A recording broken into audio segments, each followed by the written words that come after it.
Hello everyone, welcome back on my YouTube channel. Student, international trade में आज के lecture में हम लोग डिस्कशन करेंगे सम पॉपुलर ट्रेडिंग ब्लॉक्स, यानी कि एक तरीके से रिवाइज करेंगे पॉपुलर ट्रेडिंग ब्लॉक्स को, इंटरनेशनल इंस्टीट्यूशंस को। इसमें सबसे पहले है NAFTA, the north America free trade agreement. ठीक है, नाफ्ता पॉपुलर ट्रेडिंग ब्लॉक्स में आता है। NAFTA stand for the north America free trade agreement, यानी कि नाफ्ता के बारे में हम बात कर रहे हैं। It means we are talking about the north America free trade agreement. So the North American Free Trade Agreement came into the effect on January 1st, 1994। यानी कि नाफ्ता की शुरुआत 1994 में हुई थी। It was initiated by the government of President George Bush. ठीक है, उस टाइम जो गवर्नमेंट थी, यानी कि जॉर्ज बुश के टाइम में इसकी शुरुआत की गई। It is fundamentally a trade and investment agreement created with the view of the reduce barriers to flow of goods. NAFTA की शुरुआत इसलिए की गई ताकि इंटरनेशनल बिजनेस में जो बैरियर्स लगे हुए हैं, गुड्स को मूव करने में जो बैरियर्स लगे हुए हैं, उनको रिमूव किया जा सके। ठीक है, जैसे कि नाम से ही पता चल रहा है, north America free trade agreement, यानी कि फ्रीली ट्रेडिंग की जा सके और फ्रीली गुड्स को मूव किया जा सके from one region to another region. So it is fundamentally a trade and investment agreement created with a view to reduce the barriers to flow of goods, services and people among these three countries. So, the agreement eliminated most barriers to trade and investment among United States, Canada and Mexico. ठीक है, तो ये जो agreement है naphtha का, ये three countries के बीच में हुआ, जो कि है United State, Canada and Mexico. इन तीनों कंट्री में फ्रीली गुड्स को मूव किया जा सके with the elimination of number of the barriers and the reducing the rules। so the area covered agreements tariff reductions, यानी कि टैरिफ को रिड्यूस किया गया। टैरिफ मीन्स बहुत सारे ऐसे टैक्सेस बैरियर्स होते हैं, टैरिफ और नॉन टैरिफ बैरियर्स होते हैं, जिनको रिड्यूस किया गया। Free movement of professional among the three countries, और फ्रीली मूवमेंट हो सके प्रोफेशनल्स का तीनों कंट्रीज में, फ्रीली गुड्स का मूवमेंट हो सकते। जैसा कि हमें पता ही है, अगर हमें किसी भी गुड को इंटरनेशनली सेल करना हो तो उसके लिए बहुत सारे रेस्ट्रिक्शंस होते हैं जो फॉलो इम्पोज किए होते हैं, तब जाके बहुत सारे रूल्स एंड रेगुलेशंस होते हैं जिनको फॉलो करने के बाद हम अपने गुड्स को दूसरी कंट्री तक पहुंचा सकते हैं। ठीक है, लेकिन आज के टाइम में क्या है, बहुत सारी ऐसी ऑर्गेनाइजेशंस हैं, फाइनेंशियल इंस्टीट्यूशंस हैं, इंटरनेशनल ऑर्गेनाइजेशंस हैं, जिनकी मेंबरशिप के पाने के बाद हम नंबर ऑफ बैरियर से फ्री हो जाते हैं, यानी कि फ्रीली हम गुड्स को मूव कर सकते हैं और इंटरनेशनल बिजनेस को प्रोसीड कर सकते हैं। तो इस एग्रीमेंट में भी यही बात की गई, tariff reductions, free movement of professionals, financial and direct investment matters, consumer safety. ठीक है, that is also very important. Specific issues relating to the protections of labour, और बहुत सारे ऐसे इश्यूज जो लेबर के प्रोटेक्शन से रिलेटेड है। ठीक है, जैसा कि हम जानते हैं, हर कंट्री अपने इंटरनेशनल बिजनेस को बढ़ाने के साथ साथ अपनी कंट्री की इकोनॉमी को भी ग्रो करना चाहती है, इकोनॉमिक डेवलपमेंट होना चाहती है। तो इकोनॉमिक ग्रोथ और डेवलपमेंट में इंटरनेशनल बिजनेस एक सिग्निफिकेंट और मेजर रोल प्ले करता है। तो इसके लिए उन्होंने जो ऑर्गेनाइजेशंस है, उन्होंने बहुत सारी ऐसी प्रैक्टिसेस स्टार्ट की जो कि रिलेटेड थी वर्कर्स से। ठीक है, वर्कर्स को फ्रीली काम दिया जाए, वर्कर्स को प्रॉपर वेजेस दिए जाएं, उनकी वर्किंग कंडीशंस प्रॉपर होनी चाहिए, क्योंकि इन ये सारे ऐसे फैक्टर्स हैं जिनका एक एडवर्स इफेक्ट कंट्री की इकोनॉमी पे पड़ता है। अगर इस तरीके की प्रॉपर प्रैक्टिसेस नहीं होंगी तो एक तरीके से ओवरऑल प्रोडक्टिविटी कम हो जाएगी और एक वर्कर्स अपना मिनिमम स्टैंडर्ड मेंटेन नहीं कर पाएंगे। और तो इसीलिए प्रोटेक्शन ऑफ लेबर की भी शुरुआत की गई। Specific issues relating to the natural environment, ठीक है, और साथ के साथ नेचुरल एनवायरनमेंट के लिए भी कॉन्शियसनेस दिखाई गई, क्योंकि जो भी हम प्रैक्टिसेस फॉलो करते हैं उसका एक इफेक्ट, एक नेगेटिव इफेक्ट एनवायरनमेंट पे भी पड़ता है। तो एनवायरनमेंट कॉन्शियसनेस भी होनी चाहिए ताकि उसका कोई उस पर कोई नेगेटिव इम्पैक्ट ना पड़े। ठीक है, ऑब्जेक्टिव ऑफ नाफ्ता, नाफ्ता के कौन कौन से मेन ऑब्जेक्टिव थे? Objective protection of investment in the sense of no investments can be without full compensations, ठीक है, full compensation. The creation of special fund for workers, retraining and financial support in the industries adversely affected by the passage of the NAFTA, creation of US-Mexico borders environmental commissions that could spend $8 billion to address water and air pollution, clean up toxic waste dump, substantial tariff reductions over the period, lowering barriers for the easier movement of goods across the border.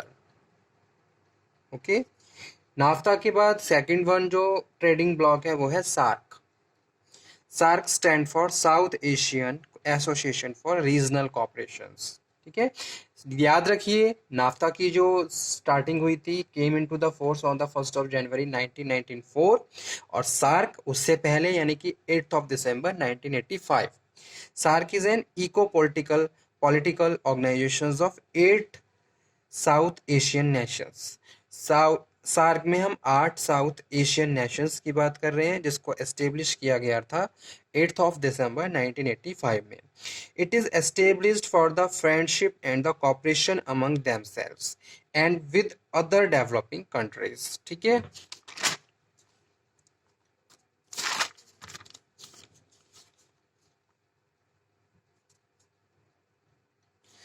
Covering a population more than 2 billion population को cover किया गया इस agreement में. SAARC is largest regional corporation in the world. SAARC क्या है? सबसे बड़ा regional corporation है पूरे वर्ल्ड में. इट इज और रीजनल एक तरीके से corporation in the south and was discuss in at least 3 conference, ठीक है. एशियन रिलेशनशिप कॉन्फ्रेंस जो न्यू दिल्ली में हुई थी, बेगाओ कॉन्फ्रेंस फिलीपींस में हुई थी, कोलंबो पावर्स कॉन्फ्रेंस हुई थी अप्रैल 1945 में 55. Principles: respect for sovereignty, territory integrity, political equality and independence all member state, non interference in international matters, operations for mutual benefits, all decisions taken appropriately, multilateral issues to be discussed. What are the main aims and objectives? Welfare of the people of the south Asia, लोगों के welfare के लिए काम किया गया SAARC के द्वारा, ठीक है. साउथ एशिया के जितनी भी पॉपुलेशन थी, जितने भी लोग थे, उनके वेलफेयर के लिए बहुत सारी प्रैक्टिसेस, बहुत सारी स्ट्रेटजीज बनाई गई. Economic growth, social progress and cultural development की बात की गई.